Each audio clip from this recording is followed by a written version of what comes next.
가기선은 증시각도기. 안녕하십니까. 신한 증시각도기 투자의 태도 저자 곽작가 곽상준입니다. 조만간에 이제 여의도 1타 강사로도 등재가 될 가능성이 많습니다. 우리 함께 해주시는 분들이 성원을 해주셔가지고 그럴 가능성이 좀 있지 않을까. 요 안짝에 보시면 eduquest.com에 대한 주소가 나와요. 그래서 eduquest.com 제가 이제 설명드린 기초부터 달러란 무엇인가, 금리는 무엇인가, 그리고 연준은 도대체 어떤 존재인가부터 시작해서 가장 기본적인 투자의 개념들과 그리고 어떻게 투자해야 하는가, 그리고 어떤 기업들을 골라야 하는가, 뭐 이런 거에 대해서 기초 단계로, 심화 단계는 아니고 기초 단계로 했습니다. 심화 단계를 하면은 어렵잖아요. 향후에 뭐 이게 제가 진짜 1타 강사로 등극을 하면 제 인생에 다른 부름이 있구나 이렇게 생각하고 조금 더 할지도 모르겠습니다만 지금까지는 그 정도로 끝내려고 생각합니다. 미국 시장 정리 한번 해보도록 하겠습니다. 미국 핵심 뭔가요? 일단 눈에 보이는 건 이거예요. 기술주들의 초강세, 그 중에서도 커뮤니케이션이 초강세. 커뮤니케이션 어디요? 네, 페이스북. 페이스북이 이렇게까지 강세입니다. 어떤 회사가 이제 틱톡에 대해서 매수할 의향이 없다라고 했어요. 미국의 대기업 구글이죠. 구글에서 틱톡 매입 의사가 없다고 해서 그런지는 모르겠습니다만 폭등을 했습니다. 그러면서 기술주 상승을 이끌었고요. 반면에 기술주들은 좋았던 반면에 어디가 안 좋았을까요? 네, 은행주, 전통 산업주 이런 것들, 에너지주 이런 것들은 별로였어요. 그러다 보니까 역시 나스닥이 제일 많이 올랐고 그 다음 러셀 2000 이런 것들은 떨어졌습니다. 그런데 지금 시장에서 더 주목하고 있는 부분은 뭐냐면 저희가 계속 이번 주에 벌써 목요일이야. 이번 주 내내 말씀드리던 그 부분들을 시장에서는 지금 중요하게 지금 생각을 하고 있어요. 어떤 부분이죠? 잭슨 홀 연설에서 과연 연준 의장이 파월은 도대체 무슨 얘기를 할 건가? 이게 지금 너무너무 중요하게 생각하는 부분들이에요. 그래서 근데 지금 상황들은 어떤 상황이냐고 말씀드리면 얘가 이제 되게 좋은 얘기를 하겠구나. 되게 좋은 얘기를 하고 그럼 그 되게 좋은 얘기는 뭘까? 그동안에 얘기 말씀드렸던 평균 금리 목표치 이걸 제시할 것이다 라는 것이죠. 영어로 얘기하면 average inflation targeting 네 이겁니다. average inflation targeting 네 이거를 하겠다라는 거예요. 네, 이게 무슨 말이냐 도대체. 계속 말씀드리지만 만약에 올해 인플레이션이 1.5% 나왔다면 인플레이션 타겟팅이 2%인데 공간을 줄 수 있는 평균이 2년 평균이라고 하면 내년도는 어디까지 허용이 돼요? 2.5%까지 허용이 된다는 것이죠. 그래서 그 부분에 대해서 계속 설명드렸잖아요.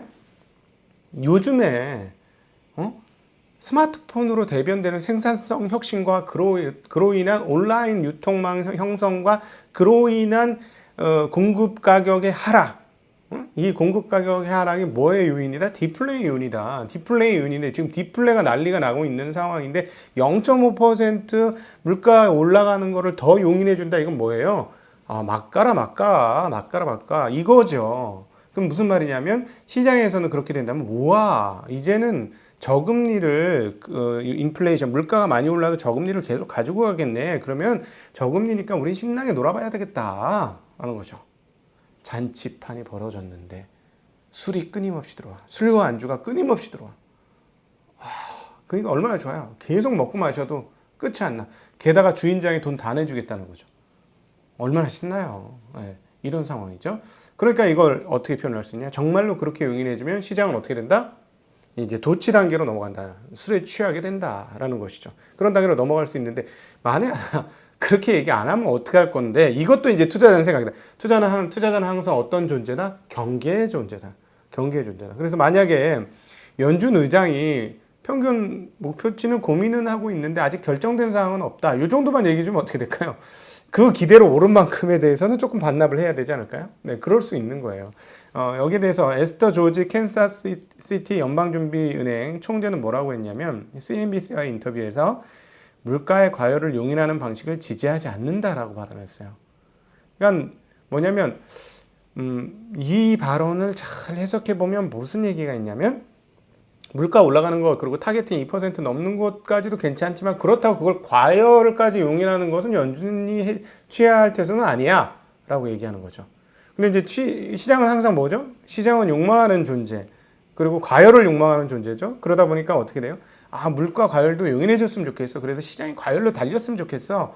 하는 바람들이 있는 것이죠. 오늘 그런 바람들이 반영이 된 날입니다. 넷플릭스는 얼마? 무려 11.61%, 테슬라는 얼마? 6.42%, 페이스북은 얼마? 8.22%, 구글 2.3%, 마이크로소프트 2.1%, 아마존 2.8%, 애플은 1.3%. 정말 어마어마하게 올랐습니다. 대형주들이 많이 올랐는데 반면에 웰스파고 은행은 2.3% 떨어졌고요. 버크셔 같은 경우는 0.6, 이제 버크셔도 기술주로 여겨지는 것 같아요. 애플을 워낙 거의 절반을 들고 있으니까 원래 이런 날 떨어졌는데 올랐어요. 그래서 그 업종별로 따져보면 기술주가 2.05% 올랐고 커뮤니케이션 3.17%, 그 다음에 에너지는 마이너스 2.2%, 금융도 마이너스 0.48%에서 극명한 차이를 보여주었습니다. 역시 마이크론 테크놀로지는 0.3% 빠졌고요. 네, 엔비디아 같은 경우는 0.18%밖에 못 올랐습니다. 실제적으로 그 테크를 만드는 물리적인 테크 기업들은 그냥 소소하게 마무리되었습니다. 퀄컴 0.08% 올랐고 인텔은 0.24% 올랐습니다. 자, 이 부분을 과연 시장에서 어떻게 해석해야 될까? 근데 어쨌든 블룸버그는 어떻게 보도를 했냐면요.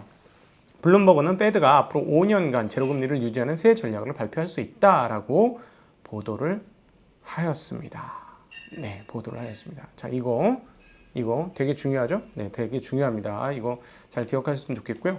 그 다음에 이제 환율 상황 볼게요. 환율 상황들은 아시아권에 되게 유리해요. 지금 미중 무역 합의가 1단계 합의가 잘 될 거라고 얘기가 나오면서 어떤 일이 벌어지고 있느냐면은 중국 위안화가 강세입니다. 그래서 중국 위안화가 강세면 어떻게 돼요? 한국 원화도 소폭 강세가 되겠죠? 네, 계속 아시아권 강세인데 아시아권 중에 안 강세여도 되는 엔화는 완전 오늘 강세. 그래서 주요 통화 중에서 엔화가 최고 강세. 그다음 미국 달러, 그다음 유로화. 근데 미국 달러하고 유로화는 0.03% 떨어졌기 때문에 달러가 올랐기 때문에 별 차이 안 해요. 의미 없어요. 근데 유로화가 상당히 강세였다라는 점이 가장 눈에 띕니다. 그리고 또 위안화도 강세, 원화도 강세. 이 부분은 한국 증시에 나쁜 것은 없는 상황이다. 그런데 자 보세요. 또 하나 이번 주 내내 가장 강조했던 부분들 중에 하나가 뭐냐면 야 이거 채권 이거 어떻게 되는 거야 채권 자 채권 10년물은 2분입니다. 어제와 동일하고요.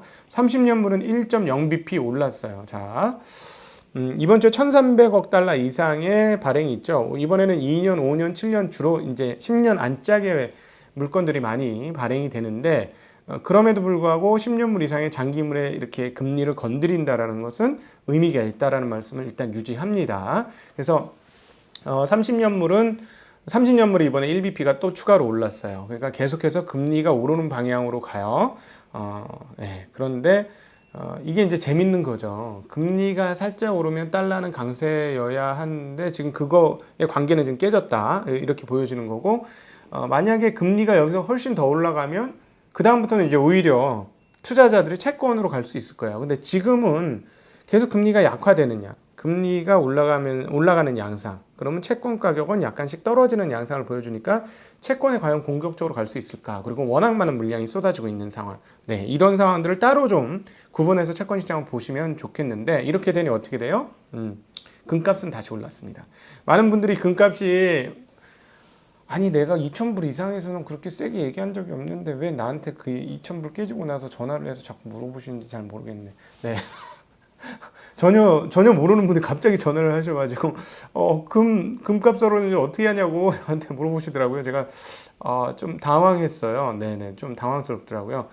그래서 저는 어떻게 말씀드렸냐면 저는 이렇게 생각합니다. 금값과 관련해서는 일단 지금 달러 약세가 기조적으로 계속 갈 건지 여부는 좀 더 봐야 되고요. 그러나 그 앞단에 있는 이 판때기는 뭐죠? 판때기는 통화량이 늘어났고 미국 그중에서도 달러의 통화량은 엄청나게 늘어났다라는 것이죠.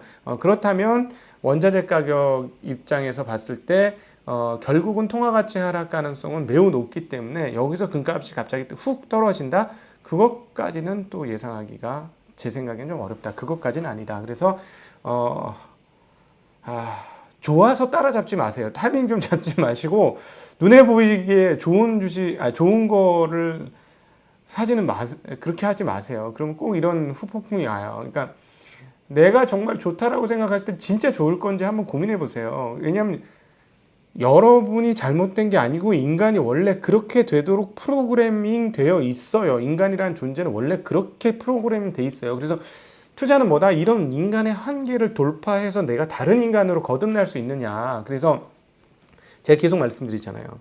네. 성경 말씀에 사람이 거듭나지 않고는 하늘나라에 갈 수 없다라고 얘기했는데 투자의 세계도 마찬가지다. 거듭나지 않고는 투자에 성공할 수 없다. 투자자로 새롭게 거듭나지 않고선 투자에 성공할 수 없다. 이 얘기 계속 말씀드렸죠. 예, 그러니까 예, 그 부분에 대한 자세한 얘기, 이 책에서 가장 사람들이 어려워하는 내용이 이 책 상반부에 있습니다. 3분의 1 부분을 거기에 할애해서 투자의 태도에 그걸 적어놨으니까 참고하시면 좋을 것 같습니다. 네. 네, 하여튼 네, 그렇습니다. 그래서 그 원자재 가격도 그렇게 뭐 깨진다 이렇게 보실 필요는 없어요. 이렇게 근데 이제 제가 그동안에 말씀드린 건 이제 2,000불이 넘었으니까 공격적으로 금이 좋다라고 말은 이제 못하겠다라는 얘기를 한 거죠. 오히려 제가 보기에는 금값이 2,000달러 돌파하고 나서부터는 오히려 보호장치가 훨씬 더 많은 기업이 더 좋다. 기업 자산이 훨씬 더 좋다. 왜냐하면 배당도 주는 경우도 있고 성장할 수도 있고 이익이 증가할 수도 있는 이런 게 좋지. 이제 많이 올랐는데 더 올라갈까? 떨어질까? 요 생각만 할 수 있는 원자재보다는 훨씬 더 많은 거리가 있는 기업 자산이 더 좋다라는 게 일단 저의 요즘의 입장입니다. 그 말씀 드리고요. 네. 환율은 그렇게 보시면 되겠고, 근데 미중 무역 1차 그 무역 합의에 대해서 이행을 하기로 했습니다만, 별로 분위기가 썩 좋지는 않아요. 네. 왜냐하면, 미국의 미국 기업인 중국교통건설이라는 기업이 있습니다. CCCC. 여기에 대해서 미국 정부가 제재 방침을 밝혔는데요. 이 회사는 1대1로의 가장 중요한 인프라를 까는 회사라고 알려져 있습니다. 그리고 또 중국은 미국의 정찰기가 중국의 비행금지 구역을 침범해서 막 이렇게 정찰을 했던 것 같아요. 그래서 미사일을 2발 발사했다고 합니다. 야, 그러니까 뭐 쇼윈도 부부라는 말이 있잖아요. 얘네들 그런 것 같아. 미국하고 중국 쇼윈도 부부 같아. 하는 거 보면 정말 그런데도 시장은 올라. 시장이 깨지지 않는 범위에서만 싸워요. 참, 그런 흐름들이 계속 보여집니다. 지표 살펴보면 미국 상무부의 7월 내구재 수주가 전월 대비 11.2% 증가했다고 발표했고 5월 이후 석 달 연속 상승했습니다. 예상치는 5.0% 상승이었는데요. 그것보다 월등히 높은 수준의 내구재 수주 발표를 했는데 이렇게 높은 상승을 이끌었던 것은 군용 항공기 수주가 급증했기 때문입니다. 그리고 비국방 자본재 수주는 전월 대비 1.9% 증가했다고 밝혔습니다. 그리고 코로나 바이러스와 관련해서는 모더나가 개발하고 있는 백신에 대해서 노년층을 대상으로 임상을 해본 결과 중화항체 형성이 되면서 만족스러운 결과를 얻었다라고 발표를 했습니다. 이로 인해서 모더나는 6.4% 상승하는 흐름들을 보여주었습니다. 그리고 라피킨님께서 언급해 주신 재미난 내용은 미국 정부가 퀀텀 컴퓨터 연구 개발에 5년간 6억 2,500억 달러를 지원한다는 이야기를 언급해 주셨습니다. 네. 그리고 전문가 이야기 한번 들어보죠. 브룩스 맥도날드의 에드워드 팍이라는 투자 책임자께서 뭐라고 말씀하셨냐면 여전히 머니마켓 펀드에서 투자처를 잡고 있는 수조 달러의 자금이 있으며 주식이 유일한 안식처다라고 이야기했습니다. 주식이 유일한 안식처라는 거는 좀 동의가 됩니다. 왜냐하면 지금 채권 시장 안 좋잖아요. 제가 채권 시장에 대한 경고 메시지를 계속 던지고 있는데 이런 상황이라면 대기 자금들이 갈 때가 주식 시장이 가장 유력하다라는 것은 동감합니다. 시장에서는 이제 대형 빅테크들만이 간다라는 옛날 니프티 50 장세가 확연하게 재현되고 있는 시장이다라고 보여집니다. 어제 그 경제학 교수님하고 이야기를 나눴는데 무조건 대형주 1등주를 사고 무조건 1등주를 다 하면 영원히 떨어지지 않아 뭐 이런 식으로 얘기하셔가지고 와 제가 얼마나 놀랐는지 몰라요. 이게 이 정도면 과열지구는 분명히 있습니다. 계속해서 과열지구 말씀드립니다. 그러나 계속 말씀드리지만 비누거품이 어디까지 세제가 꽤나 많이 들어갔기 때문에 빨래보다도 몇 배 이상 거품이 커질 수 있다는 거는 계속 감안하셔야 된다는 점도 동시에 말씀드리도록 하겠습니다. 그 교수님, 김 교수님, 뭐 영원히 오른데 그리고 빠지면 다시 사면 되고 15% 이상 빠질 일도 없다는 거야. 그러면 전 너무 놀래가지고 그런 얘기를 하시는 분도 생겼다는 말씀 전해드립니다. 네, 이상으로 미국 시장 마감, 이거 빨리 올려야 되는데 길어지면 업로드하는데 시간이 많이 걸려서요. 이상으로 오늘 미국 시장 마감하겠습니다. 야, 빅테크 만세입니다. 저는 한국 시장도 좋을 것 같습니다. 네, 파란 넥타이 메고 왔다고 불안해하지 마시고 한국 시장 좋아야지. 제발 좀 좋아라. 네, 오늘 그럼 이상으로 미국 시장 마감하겠습니다. 감사합니다. 안녕.